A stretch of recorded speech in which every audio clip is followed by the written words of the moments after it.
Okay, this is going to be a follow-up video to my SG-235 tuner situation. There's Tiki the cat. What are you doing, Tiki? I have it set up here at the base of my inverted L's. This is my normal inverted L setup. This one here is the 160 meter inverted L, that is. It goes up about 40 or 50 feet and then hangs a right and goes over about 87 feet to the front tree. That's that guy. And then for my 80 meter inverted L, which is also tied to the same feed point, goes up a little bit of an angle, but it's still mostly straight. That's about 50 feet, 40 to 50 feet, maybe a little beyond. And I measured about 9 feet on the horizontal up there. So they join down here, normally on my feed point base, and there's an alligator clip here that I usually just clip to the twisted wires here. And that's fed with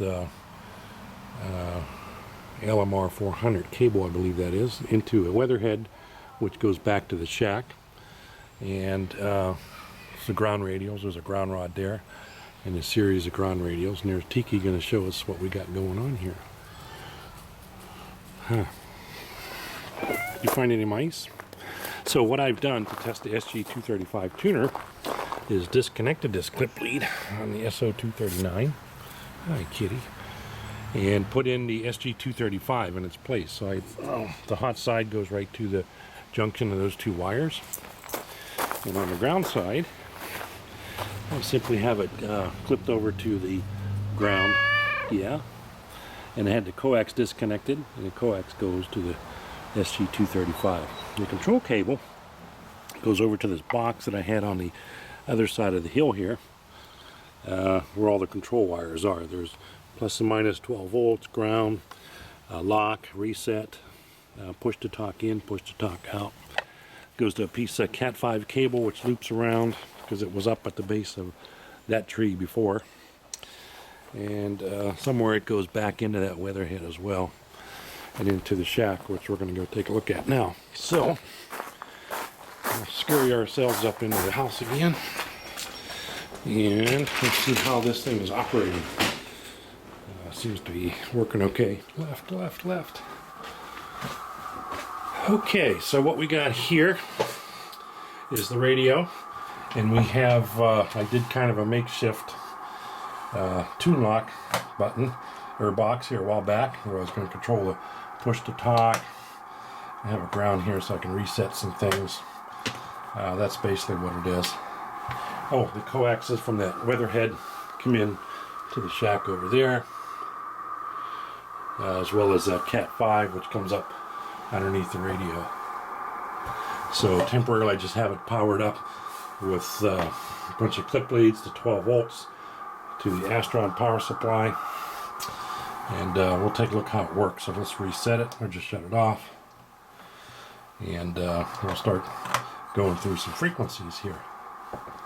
So my mic is a high-O mic, so I don't have a push to talk, but what I have is a push to talk foot switch here, and that's wired to the back of the radio. The Kenwood has a DIN plug or DIN socket where it can take push to talk in, and it'll furnish push to talk out for the amplifier, which isn't turned on. So right now the radio just goes straight to the amplifier, which is in bypass mode, comes out, hits the bird watt meter, and then out to the coax to the feed point. So turn the volume down, and what we have here is we have the meter set to SWR, and the way this tune indicator, this is the push to talk line here. It's kind of reverse logic, the way they have it set up, is that when it's tuned, the SG tuner will drop the push to talk line. It'll insert it low, and the way the schematic I have, or the way this thing is set up, it LED will go out. So I think it was originally designed to operate the SG 500 watt amplifier, which is solid state. Kind of had a different logic here. It doesn't work directly with the Meritron amp or any of the amps that have a relay. I'm going to design a little relay circuit for that. So anyway, so what should happen here is when I key the foot switch on CW, you'll see the SWR go really low. because I have the meter set to SWR, and so I have input power to 10 watts. At 5 watts, it's not very stable. Most of the frequencies will tune, but on 10 meters, 28 megahertz, I have about an 87-foot run of coax, and I don't think it's enough power to trip the tune indicator or the forward power indicators circuitry in the 235, and it doesn't always work. So I do minimal 10 watts. The SG-235 will tune at 500 watts, so there's really no need to reduce power. Just kind of a force of habit. So let's see, on 160 meters I tune, I key down, 10 watts, SWR drops right to 0, the push to talk line goes down, and so that's working. So on the Kenwood, each one of the band switches can store 3 memories in the VFO, so you just keep hitting it, and there's 3 different frequencies, a little bit convenient. So I'm just going to go through here and key up, so they're low SWR on all 3 of the frequencies here. And everything seems to be working. 80 meters, I'll do the same thing. Goes right down. So pretty happy with that so far. I'm not seeing any abnormalities. It does, for the first time, you probably saw that meter swing up some. It goes to kind of a high SWR, and then it seems to query memory and then go ahead and activates the relays for the tune. So there's a split second you're going to have really high SWR. If you're going to transmit 1500 watts into this thing, that could be a problem. But however, I do notice that the tune indicator line or the push to talk output doesn't get inserted low until that little pulse is done. So if you were to run more than 500 watts into a 235, I would advise using the push to talk output with the circuitry, the relay driver circuitry that I'm going to come up with. So, or just make sure that it's tuned the first time. If you key up and it gets the memory or the tune out of memory, the relays will be set. So whenever you do key up your amp for a full 1500 or 800 or 500, whatever, you'll be okay. So let's go through the frequencies again. That, it's 20 meters. So I don't know if you can see this red light going off the same time when I walk through these different frequencies here. Try to keep my hand out of the way.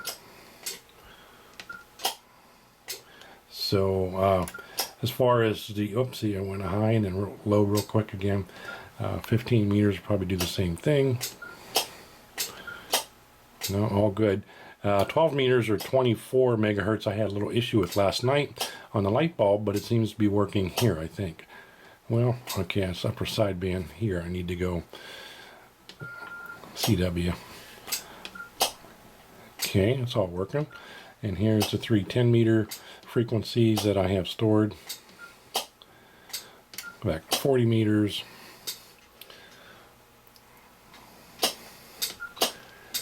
So yeah, I'm pleased with this. It did go high there. So far, so good. I think it's a success story. It's got its quirks, but I think it's working okay. The remote tune indication LED has never worked on this thing. I don't know that it was ever programmed to work or whether I blew it up in the beginning or what happened, but that's okay.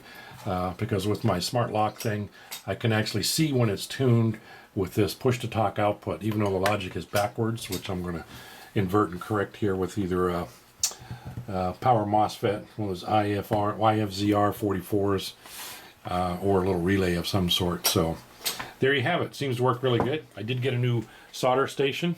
Works really well, except now I think there's a problem with the fan. I'm going to turn it on. You'll hear this loud screeching noise. Maybe, maybe not. Yeah, listen to that fan. That doesn't sound right. Here's the pump. So listen to that fan. If I bang on it, hold on a second. Yeah, there's a muffin fan in the back of it. Cheap made in China piece of crap. As usual, everything you gotta go fix yourself. So it probably needs oil or it's rubbing or something. That sounds awful. Wasn't doing that last night, but you get what you pay for, I guess. So listen to that damn thing. There. Ha! Alright, so that's going to need attention. Thought I'd share that with you. So, okay, we'll see you later.